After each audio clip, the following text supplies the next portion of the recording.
Hey everyone, welcome back to Williamson Ridge Outdoors. Today I've got a few little projects planned. It's just kind of more of chores and a few little odd and ends and stuff, but figured I'd take you along and just kind of show you what and all's going on today. First off, I'm going to run out into the field and put up a trail camera, and I'm just kind of wanting to see if, what I can see. And I've got a lot of coyotes and stuff, and I want to find out if they're out there in that far end during the daytime, or whether they're out at night, or even if I can get them on camera or not.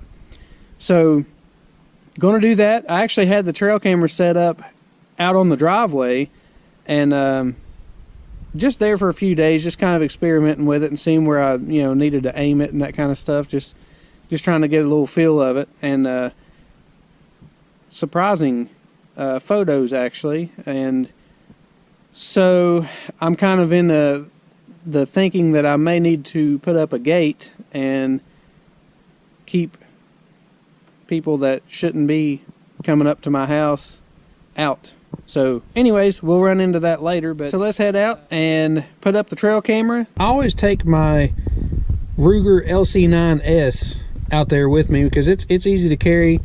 I've actually got a small inside the waistband holster that usually whenever I'm carrying it, I will put it there, but I always like to kind of carry it with me out there because you never know. I mean, if I can get up close enough to a coyote or kind of run up on one, they are a big nuisance, and I've had them chase my dogs and stuff out through the field, and well, my smaller dog, and if we wouldn't have been outside when this was going on, then like the coyote would have caught the dog and definitely would have had a Bella snack, because I mean that coyote was right on her tail, and she was a yapping and carrying on, and the coyote was right behind her, and I stepped out from behind the barn, and as soon as the coyote seen me, he just stopped and then went right over into the woods.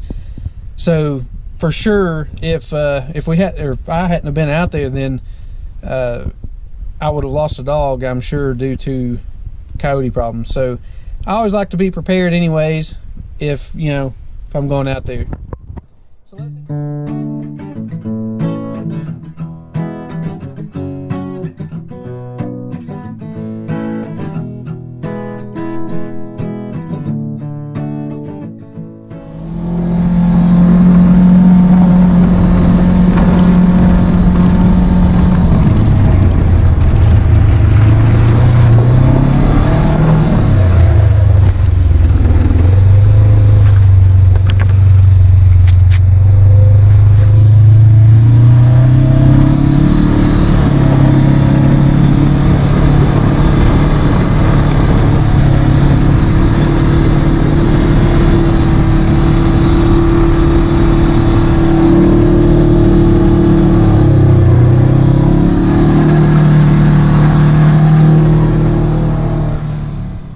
So let's see why that I carry a pistol with me or something, but I actually would have had a shot on those. But today, where I was filming, I wanted to get the coyotes on camera, and I didn't put the camera down quick enough, so I kind of just drove on past them, and but they separated. One went on one side of the hill and one went on the other.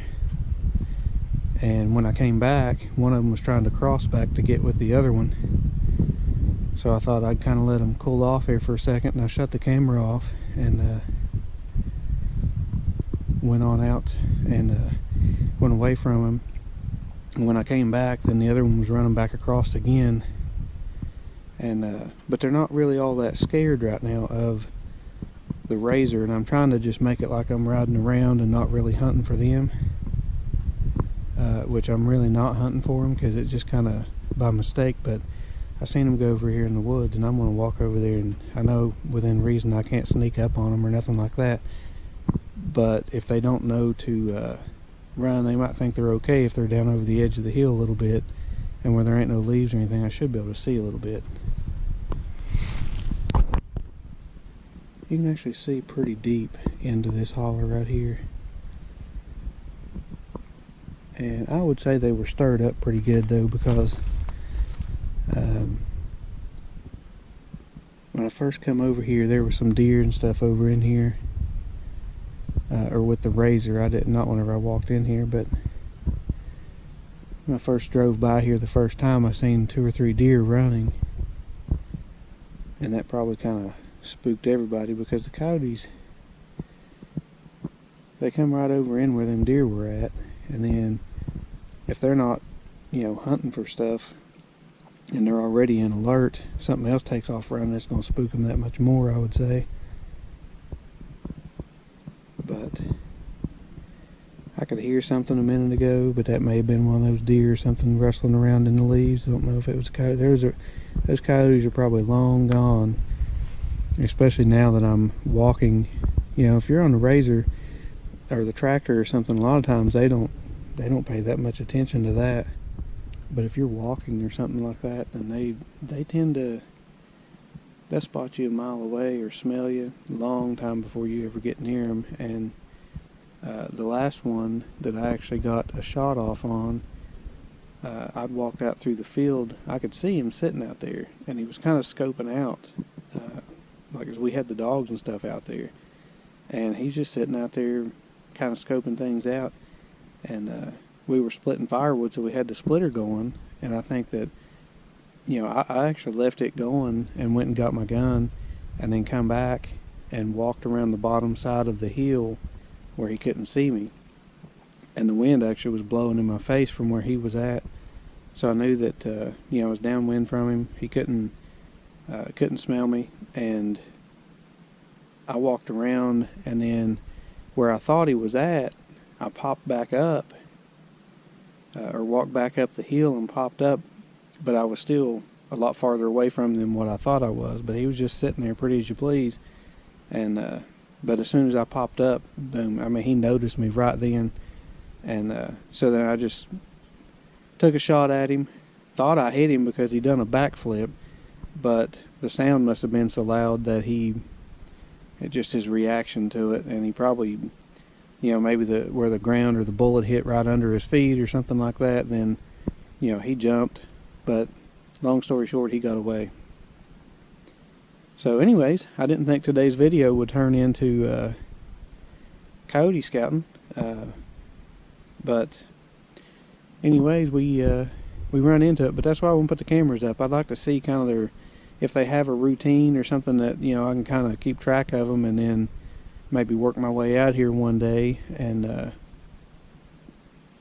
maybe eliminate some of the threat on our animals and stuff. We got cats and stuff that run around here too, and I mean, they're pets, you know. We don't want them killed just because, you know, sure, it's nature, coyotes kill stuff, but we don't want our cats killed, we don't want our dogs killed.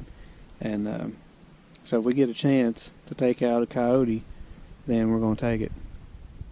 So we made it out here where we're going to put the trail camera, and it's actually looking towards the direction where the coyotes just crossed at, but there's evidence of them crossing like all around here, actually. I mean, just everywhere you look, there's stuff. There's bones, or there's actually an inner tube that they play with it evidently out here in this field, because one day, like, it's over on the other side of the hill, and then the next day it's back, you know, on the other side, and it'll be down at the other end. And that inner tube, it's weird. It never leaves this field, but the coyotes drag it all over the place. Like, it's all the time in a different place. So this is our gas well, and I'm going to hook that camera onto that and just face it right out into there and see if there's anything that it'll pick up, or if they get close enough to see them, and see if we can get some times and you know, that kind of stuff on them to find out if there's a certain time where they cross the field or whatever, and maybe we can end up getting us one. I heard that if you take out the leader, that the whole group, or the whole pack of wolves, or the whole pack of coyotes will actually relocate, because once their leader's gone, they're kind of like, where do we go? So they relocate and find another leader and all that kind of stuff. But I don't know anything about coyote hunting, or coyotes for that matter. I just know that they're a nuisance around here, and they all the time are tearing up stuff, or like I say, we've had them chase our animals and stuff, and we don't like that.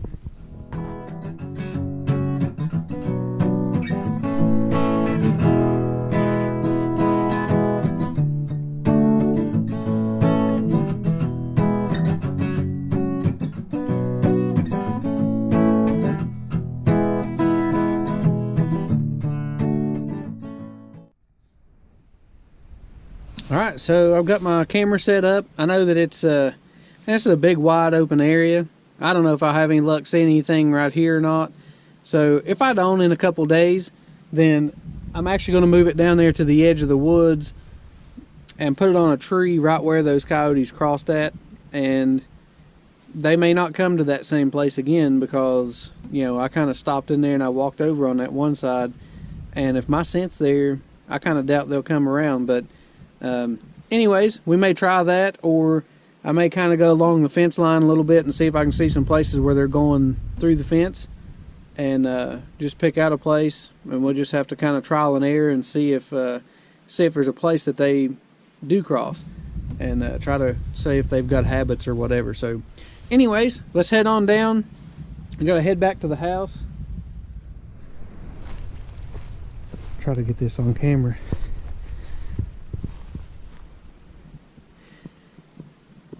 Not often you hear coyotes howling in the daytime,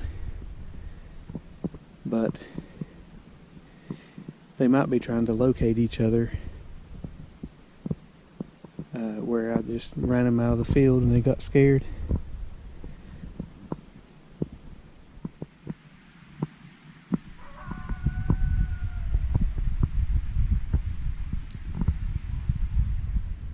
Alright, so let's head back to the house. I'm getting so excited because look how green the grass is starting to get.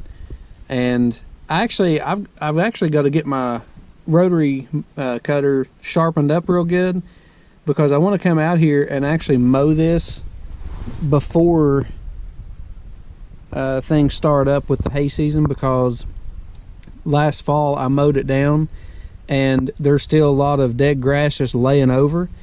And I actually want to get that chopped up and mulched up as much as I can, and that way it'll kind of help reseed a little bit too, whereas normally you're mowing it for hay and taking a lot of the seed and stuff with it. So I thought last fall it'd be nice to just cut it all down. Hopefully it'll help it reseed quite a bit, and kind of fertilize it too, because you know the decomposing grass and everything on there. But I want to mow it one time to get it started, cut down it, because there's a few places where I left little you know, sprigs of hay sticking up. It's still little big weeds of or sticks of brown hay and dead stuff standing up, and I like to mow it all down and get it all nice and even. And so places like this is mainly the areas I want to come back out here and mow this stuff down, because my blades weren't real sharp last fall, plus I was in a hurry and just trying to mow it down, and it left a lot of this stuff standing, and you can see how, you know, it's all dead. I don't want to start the hay season with having all that stuff in it, so I'm gonna come out here with a good set of sharp blades, mulch this kind of stuff up that's still kind of laying there, and then mow all this stuff down, mulch it up, and it should make for a pretty decent cut for the hay season, providing that, you know, the rain and the weather holds out. So I was going to take the razor down and take the garbage down, but I'm actually going to take the tractor, because I forgot while I was down there I was going to pick up a bucket load of firewood while I was down there and bring it back up. So where we cut the great big oak tree down you know, last week, and I've got a bunch of pieces and stuff sawn up, but I haven't moved it all up here to the log splitter, or you know, that area yet. So I want to drop by there on the way back up the hill and stop and get some wood.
guys, thanks for riding along with me today. Got kind of a late start out there today, but it was cold this morning, and my regular job, I work out in the cold all day, and whenever I'm home, I just kind of tend to not go out into it if I don't have to. So I tend to wait till the sun's shining and it's kind of starting to warm up a little bit before I go out and battle the cold on my days off. So anyways, we got kind of a late start, but we did at least get our trail camera set up and saw some coyotes, got our trash, came back up the hill. Instead of just wasting a trip with the tractor, we wanted to make sure that we got the tractor, loaded the bucket up with firewood so we didn't waste the trip. And speaking of firewood, I'm getting ready to split some to last for the next couple days. And also, let me know in the comments below. I did a video about 4 months ago with the County Line 25-ton log splitter and how much wood you can split in 1 hour. I made the video 4 months ago. It didn't quite make the cut, and I just never did publish it. But if you'd like to see how much wood you can split with the County Line 25-ton log splitter, leave it in the comments below. Tell me yes or no or whatever, and we'll see. We may make the video or remake it. I may go back and just use the footage or some of the footage that I had before, but we'll see. Tell me what you think. So anyways, I'm going to get to splitting some firewood, and if you like videos like this, feel free to share them with anybody you know. Make sure you click the like button, subscribe, and when you do, make sure you click that little notification icon. That way you'll be notified whenever I upload new videos. You can just follow along and see what's going on all the time. Thanks for watching.